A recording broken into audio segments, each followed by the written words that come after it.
104.5 ESPN Baton Rouge.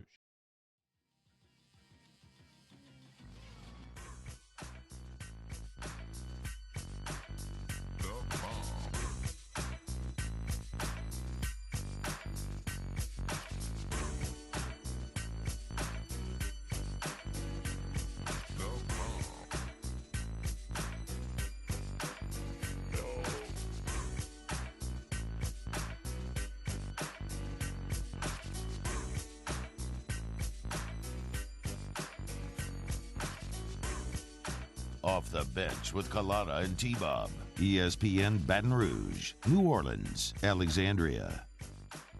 Loaded up on set here for this 8:30 segment. If you're watching online, 1045ESPN.com, inside the Mercedes-Benz of Baton Rouge studio. Proud to bring in our friends of the program, man. Been around with us for a little over 6 months since Derek Stingley Jr. has flown into the recruiting spotlight. Number one defensive back in the country, number one overall player in the country to some recruiting services. And his father, Derek Stingley Sr., who is a football coach, Arena League, played, and just a great representative of our community. In studio with us, 104.5 ESPN Baton Rouge, 100.3 ESPN Radio down in New Orleans, and 94.7, 94.7 ESPN Alexandria. What's up, man? Good morning. How are you? Good morning. I'm doing fine. What about you, Coach? I'm great. Yeah? We love being here. We love being on. Absolutely. So take me through your senior season, man. I know that we talked to you prior to the season, and you had such a great summer where you got all types of attention. And then coming off of that summer and going into the year, how was it? It was a pretty good season. I mean, we went undefeated, and we won the district championship again. So I wouldn't take none of it back. It was a great season. So how about this for a great season? This is from Sam Spiegelman's Twitter. So Derek scored 14 total touchdowns, averaged 28 yards per catch, 17 yards per rush, scored every third touch. So you give him the ball 3 times, a touchdown's coming your way, and had 14 picks in 20 games. I went to the East Feliciana game. He had 4 touches, 3 touchdowns, affected the game on every single side of the ball, whether it was defense, special teams, or offense. I'm going to ask you to put on your coaching hat, take off your dad hat. Is he a better defensive player than he is just an all-around, offensive, affecting the game? Well, I look at it like this. He's just a good player no matter where you put him at on the field. And if he's on the field as a defensive guy, he's going to be the best defensive player out there. If he's on the field as an offensive guy, he's the best offensive player for high school, for sure. And even with special teams, I mean, he did it in the punt game. He did it in the kicking game. And also, when we were doing extra points, he scored a couple of 2-point conversions. Yeah. It was just like stealing, to be honest. So it was. So I saw you rocking number 7. Tyrann Matthew signed off on it. You got a picture next to Pat Pete with it. Is there any pressure for you going in to feel like you need to wear that? Because I think your dad had a pretty good idea. Let's just go in, wear 24. If you fit number 7, then you get number 7. Yeah, I mean, a lot of people want me to wear number 7, but I think the plan is to go into LSU wearing 24. Yeah. And if they think that I deserve number 7, then I'll take number 7. What are you expecting to get out of spring? For you, when are you going in early? You're going to sign in December. You're going to enroll in January, and you're going to be on LSU's football practice field in March. What are you looking to get out of it? Just playing time experience, getting used to the game. Game speed, that's a big deal because coming from high school to going to D1 college, that's a really big difference. So, and then I'll get to learn the playbook.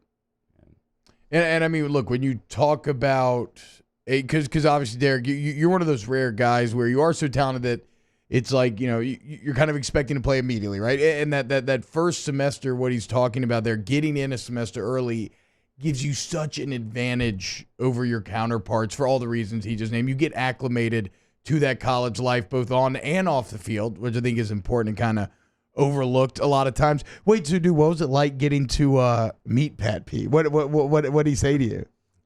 I couldn't even tell you what was said because when I saw him, I mean, I couldn't believe it because that's just somebody who I always just looked up to on the field, on and off the field, because he's just a great guy. And when I seen him, I almost teared up. I ain't gonna lie. The crazy part about the picture is that he's actually looking up to you. I mean, Yeah, he and looks small, dude. Pat P looks small. He's Pat a P is big corner. Yes, He's yes. a big dude. All right, for you, watching him now wrap up high school and go into college, everything you thought it was going to be, kind of the prep experience for him? Yeah, and more.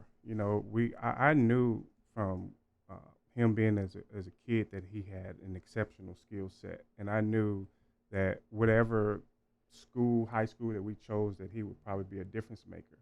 And naturally, most people don't think of Dunham as being a big time program, but you insert Derek Stingley Jr. and then we get some national attention, and for him to do the things that he's done, I'm blown away. I'm proud. My wife and I were both proud of all his successes and the things he's done. But for him to go out there and do the things that he did, I was amazed. I'm on the coaching staff. I've seen things in practice, but then some of the things he did in the game, I was even more amazed. Like it was the oh my God type plays, a bunch of them. Unnamed user asks, is Derek the modern day Deion Sanders? He might be. You can look up his highlight film online. You shaking your head, though? You don't want that pressure on you? Nah, I mean, I don't play like him. He's a good player and one of the greats, but I go about things way different. I would guess that you're answering that because you think you're more physical. Well, he's just a flashy player. I'm not with all that. You like a little more grit, a little more grime, a little more physicality. Who do you have anybody that you kind of watch and you're like, okay, that's the style of player that I want to be? Patrick Peterson. Okay, there you go. What about a guy like Tyron, man? Because to me, I've said it multiple times. Tyron was him and Pat probably. It's tough to choose between two. Like the best football player that I ever shared a locker room with. Was it kind of crazy getting shout out from Tyron on Twitter and everything? Yeah, when I saw it, I screamed. I didn't think he would see what I posted or anything. I didn't think he knew who I was, but he said something. So have they talked to you about returning punts? They said something about special teams, but not specifically. Yeah. Well, let me tell you that you're going to be punt returning for LSU next year. Now let me say something real quick. I've talked to a few people about comparisons on who he may play after or look like. I've always said Charles Woodson, but I was talking to a friend of mine, Jimmy Smith. Yeah. He said he looks more so like the kid from Denver with the Broncos that went to Georgia. Why am I blanking right now? Not Talib. I'm gonna look him up. He's an older guy. Is it Keep Talib? No. Went to Georgia, played 2 ways. Champ Bailey. Oh, there we go. Yeah. Champ was a monster. And then once he said Champ Bailey, I was like, yeah, maybe so. I mean, because he looks long and lean like that on the field. All right, tell me about this recruiting class, 2019. It looks like it's coming together. Big one popped 2 weeks ago with John Emery. Obviously, you had a feeling that was going to happen. What is the addition to him due to the overall class? It helps us big time because with all the other recruits that's like on edge and don't know what to do, they see what we're building over here and they might choose LSU just because of what we got. Class feels special, man. I mean, like it feels like you got 5 spots left. Emory was number 20 to the group. You got 5 spots left to give, and I know that there's still a lot of big-time names out there. Your recruiting's done. You're in. You feel strong on how it's going to finish up here? Yeah. With Ishmael, he doesn't really talk a lot, but I have a feeling that he's going to lean towards us and Devontae Lee.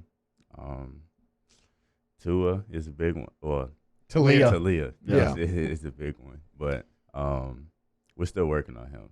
So does everybody that's currently committed, do y'all have like a group message or something that everybody stays in touch with each other with? Yeah, we made one a while ago on Twitter, but we don't really talk on, like, we all talk to each other separately. And just talk about things. Do y'all talk about the future and kind of LSU and like, because I know one thing the coaching staff seems to be doing is selling this idea of, the boot, right? Like the boys from the boot, the Louisiana natives are going to bring LSU back to national prominence. Do y'all ever kind of talk about your goals once you get on campus? Yeah, I'm pretty sure y'all saw the tweet that Cardell put out. For sure. Never gonna lose to Bama, but yeah, just stuff like that. Just how much we can do, how we can bring a championship to LSU as long as everybody comes in. What's it mean for you, top defensive back in the country, that LSU this season has a Bednarik Award finalist playing in the defensive backfield in Grant Delpit, and then a Thorpe Award finalist in Greedy coming out of the same unit? It shows a lot. It shows that the coaching is really good, and Coach Raymond, Coach Aranda, they know what they're doing, and they'll always put us in the best positions. I know, talking to you, somebody who knows the game like you do and coaching it, that you've been very impressed with Bill Bush and the addition to the staff and how he's helped Coach Raymond out kind of in that defensive backfield and being able to coach the entire group on the same page. Without a doubt, it's a second set of eyes. I think Coach Bush, he coaches up in the box, so he helps out with seeing what's going on the field, and then now he got the safeties. You can see with the play of Kerry Vincent, with Delpit. Yeah, I mean, and the Kerry's corners always been great because of Coach Raymond. And now it's like it's a well-oiled machine out there. Yeah, it's like O said, man. It's just in today's football, trying to coach an entire secondary with one guy, it's just it's like too much to ask of one guy. So Thanksgiving's coming up, Derek. What's your favorite Thanksgiving food? When you sit down on Thursday, what are you looking forward to the most out of the meal? Sweet potato pie with Okay, ice cream. okay, interested. Yeah. I think I'm more of a ham guy. I asked Burrow that as well on Player to Player, which will play Saturday, and he said he likes the Thanksgiving ham over the turkey. Midwesterner. What's next for you? I gotta get some time to let my body heal from the season. But then once I'm ready, I'm getting back to training, back in the weight room.